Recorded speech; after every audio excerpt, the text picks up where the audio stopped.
તો મિત્રો આપણે જોઈએ ગુજરાતીનું 17મું ચેપ્ટર ટિફિન, જે એક લઘુકથા છે. દેખાઈ જ આવે છે. લેખક છે પ્રેમજી પટેલ. લેવામાં આવ્યું છે પ્રેમજી પટેલની શ્રેષ્ઠ લઘુકથાઓમાંથી. બેઝિક ઇન્ફો લેખક વિશે. પ્રેમજી સોમાભાઈ પટેલ સાબરકાંઠા જિલ્લાના તલોદ તાલુકાના ખેરોલના વતની છે. તેઓ કોલેજમાં અધ્યાપક તરીકે કાર્યરત હતા. 53મી બારી, અમૃત વર્ષ, સ્પર્શમણી, અવેર, કીડીકથા તેમના લઘુકથા સંગ્રહો છે. 14 લોક, લોકજણસ, અમીલોક તેમનું સંપાદિત લોક સાહિત્ય છે. મંકોડાની મુસાફરી, નવતર બાળ વાર્તાઓ તેમનું બાળ સાહિત્ય છે. ગુજરાતી જીવન કથાઓ, વિવેચના તરફ, ગુજરાતી આત્મકથાઓ તેમના વિવેચન ગ્રંથો છે. હવે શું છે સ્ટોરીમાં, લઘુકથામાં શું છે એની બેઝિક ઇન્ફો. આ લઘુકથામાં એક માર્મિક ઘટના વર્ણવવામાં આવી છે. નાના અને સાદા વાક્યોથી અમથી માનવ પશુપ્રેમ અને તેમની પરોપકારની વૃત્તિનું ઉત્તમ આલેખન થયું છે.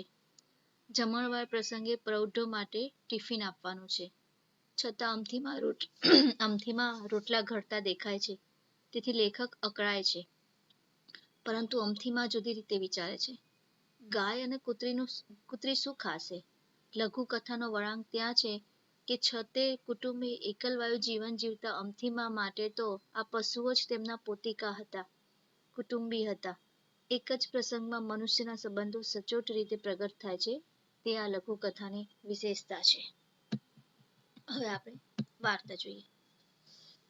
ટિફિન લઈ માંડવીમાં પ્રવેશતા સાદ કર્યું, એટલે લેખકે ટિફિન લઈને માંડવીમાં પ્રવેશે છે.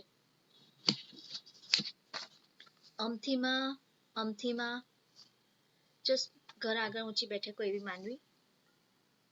આય ભાઈ, એમનો ધીમો અવાજ ડાબી તરફથી આવતો હતો. ત્યાં ગયો તો રોટલા ઘડવાનું જાણે ટપ ટપ ટપ. એ માંડવીમાં એટલે કે ઘર આગળ ઊંચી જે બેઠક હોય, રવેશી ઓસરી કહેવાય આપણી ભાષામાં. ત્યાં આગળ ગયા અને બૂમો પાડે છે. ડાબી બાજુથી અવાજ આવે છે. આ ડોસી તો ખરા છે, કહીને ગયો તો કે હું તમને જાતે આવીને ટિફિન. જમણવાની ગમે તેટલી ધમાલ હશે પણ વૃદ્ધો માટે ટિફિનની વ્યવસ્થા કરવામાં આવી હતી.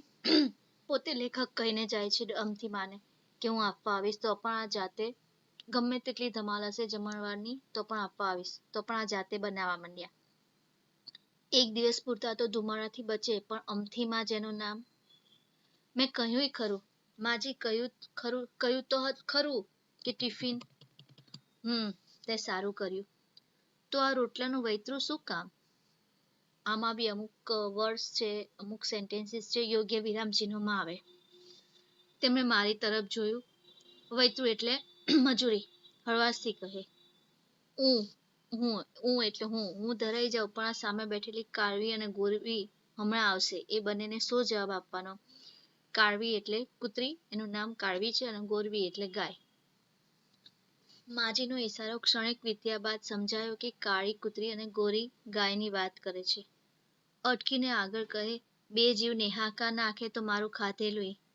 ડોસી જાણે પોતાના કુટુંબીજનોની વાત કરતા એમ બોલ્યા. એટલે એમાં માજી માટે તો અમથીમાં માટે તો ટિફિન આવી જ ગયું હતું, પણ તે રોટલા કાળવી એટલે કે કાળી કૂતરી અને ગોરવી એટલે કે ગોરી ગાય માટે બનાવતા હતા. જે કે હું તો જમી લઉં, પણ એ બેને જમવાનું ના મળે તો એ નિહાકા નાખે તો મારું, નિહાકા એટલે નિસાસા, તો મારું ખાધેલું બગડે. એ જાણે પોતાના કુટુંબીઓ હોય એવી રીતે અમથીમાં વાત કરતા હોય છે. હવે આપણે ચેપ્ટરના સમાનાર્થી જોઈ લઈએ. સાદ, અવાજ, રવ, બૂમ, ધમાલ, કામ માટેની દોડધામ, ઈશારો તો સંકેત, ધરાઈ જવું, તૃપ્ત થવું, તળપદા શબ્દો. આય, આવ, ભય, ભાઈ, તો હું, નેહાકા તો નિસાસા. વિરોધાર્થી, સવાલ એનો વિરોધી જવાબ, દિવસનો વિરોધી રાત.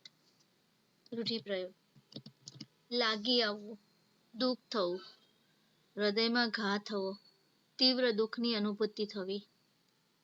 શબ્દ સમૂહ માટે એક શબ્દ. ઘર આગળની ઊંચી બેઠક, માંડવી, રવેશી, ઓસરી, પરાણે કરાવવામાં આવતું કામ તો વૈતરું. તો મિત્રો હવે આપણે સ્વાધ્યાયના ક્વેશ્ચન આન્સર્સ જોઈએ. તો મિત્રો આપણે ચાલુ કરીએ ગુજરાતીનું પ્રકરણ 17 ટિફિન. હવે આપણે સ્વાધ્યાયના ક્વેશ્ચન આન્સર્સ જોઈ લઈએ. પહેલું, આપેલા વિકલ્પોમાંથી સાચો વિકલ્પ પસંદ કરો. એમાં ફર્સ્ટ, ટિફિન લઈ માંડવીમાં પ્રવેશતા વાર્તા નાયક કોને સાથ કરે છે? ઓપ્શન છે અ પત્નીને, બ બાળકોને, ક અમથી માને, ડ જીવી માને. તો સાચો જવાબ છે ક અમથી માને. બીજું, ટિફિન કૃતિમાં ગાય માટે કયો શબ્દ પ્રયોજાયો છે? અ માતા, બ કામધેનુ, ક કાળવી, ડ ગોરવી. તો સાચો જવાબ છે ડ ગોરવી. હવે એક એક વાક્યમાં ઉત્તર. પહેલું, વાર્તા નાયક ટિફિન લઈ માંડવીમાં પ્રવેશે છે ત્યારે અમથીમાં શું કરતા નજરે પડે છે? આન્સર છે વાર્તા નાયક ટિફિન લઈ માંડવીમાં પ્રવેશે છે ત્યારે અમથીમાં રોટલા ઘડતા નજરે પડે છે. બીજું, વાર્તા નાયક અમથી માને શું કહે છે? તો આન્સર છે વાર્તા નાયક અમથી માને કહે છે કે મેં ટિફિન આપી જવાનું કહ્યું હતું, તો આ રટલાનો વૈતરું શું કામ? હવે આપણે એક્સ્ટ્રા ક્વેશ્ચન આન્સર જોઈ લઈએ. પહેલું, ટિફિન કૃતિના લેખકનું નામ જણાવો. આન્સર છે ટિફિન કૃતિના લેખકનું નામ પ્રેમજી પટેલ છે. બીજું, ટિફિન કૃતિનો સાહિત્ય પ્રકાર જણાવો. આન્સર છે ટિફિન કૃતિનો સાહિત્ય પ્રકાર લઘુકથા છે. 3, ટિફિન લઘુકથા શેમાંથી લેવામાં આવી છે? તો આન્સર છે ટિફિન લઘુકથા પ્રેમજી પટેલની શ્રેષ્ઠ લઘુકથાઓમાંથી લેવામાં આવી છે. 4, ટિફિન લઘુકથામાં કાળવી શબ્દ કોના માટે વપરાયો છે? તો આન્સર છે ટિફિન લઘુકથામાં કાળવી શબ્દ કૂતરી માટે વપરાયો છે. 5, વાર્તા નાયક ટિફિન લઈને શેમાં પ્રવેશ કરે છે? તો આન્સર છે વાર્તા નાયક ટિફિન લઈને માંડવીમાં પ્રવેશ કરે છે. હવે 3, 2-3 વાક્યમાં ઉત્તર લખો. પહેલું, આ રોટલાનું વૈતરું શું કામ? આ વાક્યનો પ્રત્યુત્તર શું મળે છે? આ રોટલાનું વૈતરું શું કામ? આ વાક્યનો પ્રત્યુત્તર આપતા અમથીમાં વાર્તા નાયકને હળવાશથી કહે છે કે હું ધરાઈ જાઉં, પણ આ સામે બેઠેલી કાળવી અને ગોરવી હમણાં આવશે. એ બંનેને શો જવાબ આપવાનો? ચોથું, સવિસ્તાર ઉત્તર લખો. છે 4 માર્કના હોય છે. પહેલું, આ લઘુકથાનું હાર્દ સમજાવો. ટિફિન એક લઘુકથા છે જેના લેખક પ્રેમજી પટેલ છે અને જે પ્રેમજી પટેલની શ્રેષ્ઠ લઘુકથાઓમાંથી લેવામાં આવ્યું છે. આ લઘુકથામાં અમથીમાનો પશુપ્રેમ અને તેમની પરોપકાર વૃત્તિનું ઉત્તમ આલેખન થયું છે. વાર્તા નાયક અમથીમાને ટિફિન આપવા આવે છે, પણ આવીને જોવે છે કે અમથીમા રોટલા ઘડતા હોય છે. આ જોઈ લેખક કહે છે કે હું જમણવારની ગમે તેટલી ધમાલ હોય તો પણ તમને ટિફિન આપવા આવવાનો હતો, તો આ રોટલાનું વૈતરું કેમ કરો છો? અમથીમાં આ સાંભળીને કહે છે કે હું ટિફિન જમી લઈશ, પણ આ કૂતરી અને ગાય બે મૂંગા પશુઓના જીવ નિશાસા નાખે, એ બંનેને શું જવાબ આપીશ? અમથીમાને મન કૂતરી અને ગાય તેમના કુટુંબીજનો છે. આમ એકલવાયુ જીવન જીવતા અમથીમાની વ્યથા આ લઘુકથામાં વ્યક્ત થઈ છે. હવે આપણે જોડણી જોઈ લઈએ. ટિફિન બંનેમાં રસોઈ, કુટુંબી કુ અને ટુના રસોઈ, માથે ટને ડોટ, બને દીર્ઘ, વૈતરું, અનુભૂતિ, રવેશી, કીડીમાં બેને દીર્ઘઈ, કૂતરી, કને દીર્ઘ, રને દીર્ઘઈ. વિરોધી, પ્રૌઢ તો યુવાન, નાનાનું મોટા, પરોપકારનો સ્વાર્થ, લઘુનું ગુરુ, પોતિકાના પારકા, ઉત્તમનું કનિષ્ઠ. આ શબ્દ સમૂહ માટે એક શબ્દ જોઈ લઈએ.